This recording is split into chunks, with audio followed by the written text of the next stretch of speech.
Hey there guys, it's Joey. So I'm going to show you how my Lughnasadh altar is shaping up. It's looking pretty nice. It's a little bit simplified in some ways. There aren't any flowers yet at the back because obviously I get them fresh for Lughnasadh, and if I had them now they'd probably be off by then. But the main components of the Lughnasadh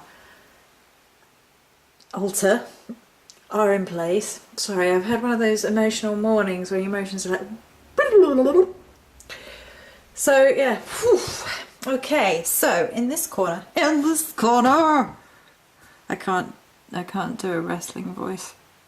Lame. Okay, so in that corner, some grains tied with a little white ribbon. And over in that corner is some lavender tied with a black ribbon. So actually the wheat is on the female side and the lavender is on the masculine side, and I did this on purpose to show the interconnectedness between male and female, god and goddess, because usually for Lughnasadh, with Lu being the god, the wheat is all about him. But it's also about the goddess, it's also about his love for her, and therefore I've got them the other way around, and then black and white being balanced, of course.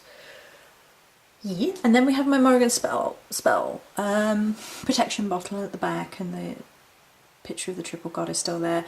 And that my friend sent me, it's the Celtic wheel of the year, and it's so friggin' gorgeous, and I had to put it on my altar because I just friggin' loved it. So this is the goddess candle. The beeswax candle itself is from thefragranttemple.co.uk, and it's absolutely lovely. There's the goddess, and there's your wheat.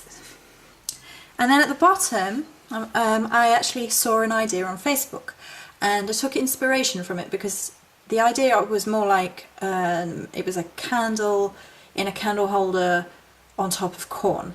So I incorporated this into how I always do my candle bases. I always have a selection of herbs and things at the bottom of the candles which are relevant to the Sabbat in question.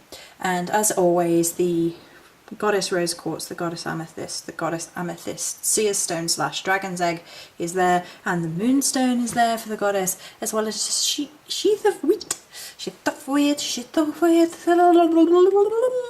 and lavender. Yeah, I'm nuts. I'm aware. More and more aware of how nuts I am. Oh, and there's a key on the goddess side because you can see it more obvious on the god side.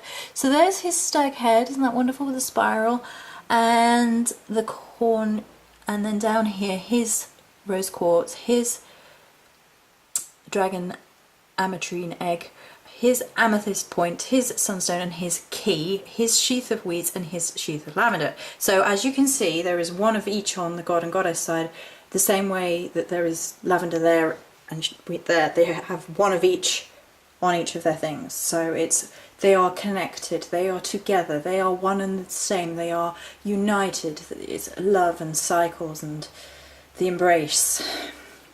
C'est embrace.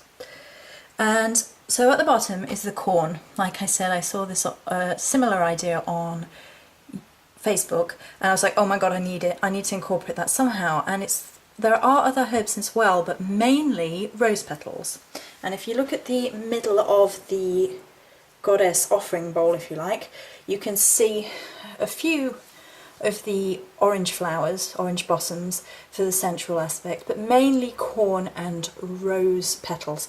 We're about to get morbid, people. At Lughnasadh, Lu sacrifices himself for the good of the goddess, the good of the harvest. There is all sorts of folklore going back about in history when actual kings used to get offed. I was reading about that this morning. I was like, okay, but now it's all mostly symbolic, hopefully. And so this is like blood drops on the cornfields. I know, I'm morbid, but it's kind of more than that, because it's rose petals are love, and love among the cornfield, and for the love of his goddess he lays down his life, and gives himself wholly unto her. So, you know, we were talking about death, sensuality and love. I think it got to me. Yes, I think it definitely did get to me anyway. Right, so if we back off, you can see again we have the cycles, the circles. We have amethyst and citrine around the outside. You have moved, little citrine, get back. And obviously it's amethyst is my spirit stone. I probably connect to the goddess more through amethyst, and then citrine is for the god. So it's the god and the goddess in balance in that first circle. And another circle of amethyst interspersed with dark red tiger's eye.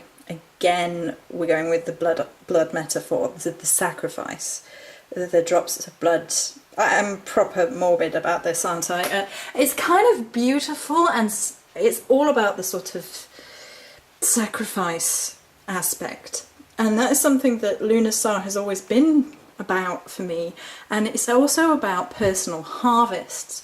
And when you sort of consider your own blood, you could consider your blood to be a symbol of whom you are. It's obviously not in its entirety anywhere near who you are, but as a symbolic point of reference, the blood that flows through your veins is the same life blood energy that flows through the universe, and to give oneself wholly to the universe, as Lu does at Lughnasadh, is something out of pure love and devotion to his lady goddess. And I could cry because the whole thing makes me feel really sad. Music, I mean, it's alright because it's a cycle and everything, but you know, there's a heaviness at Lughnasadh for me. A lot of people do not feel heavy at Lughnasadh, and every single year I'm like, I'm celebrating, but it's sad. Because I'm a big, sad, romantic loser like that. So anyway, and then the toadstools as always. The English anytime now. The 3 cherry quartz around the soapstone, the triquetra, and my cauldron of power, and of course the 3 amethysts that are always down there, the amethyst spirit quartz which is always around there, the amethyst which is always around there, and my totem toadstool, which is my birthstone totem toadstool. That is a mouthful, say it 3 times fast. So, there we go, ladies and gentlemen. It's kind of lovely, but kind of sad all in one go. And that is how Lughnasadh often feels to me, you know. There's the celebration side, there's the personal harvest side, but there's a very serious contemplation side as well in this time of year. But it also means that Joey gets like this, oh my god, the autumn's coming, la la la la la, because I was born 4th September into autumn, tail end of summer into autumn, and autumn is my time. I love it. Dusk, autumn, they are my PowerPoint times. They're when I'm most alive. They're when I feel more connected than at any other point. So I'm excited.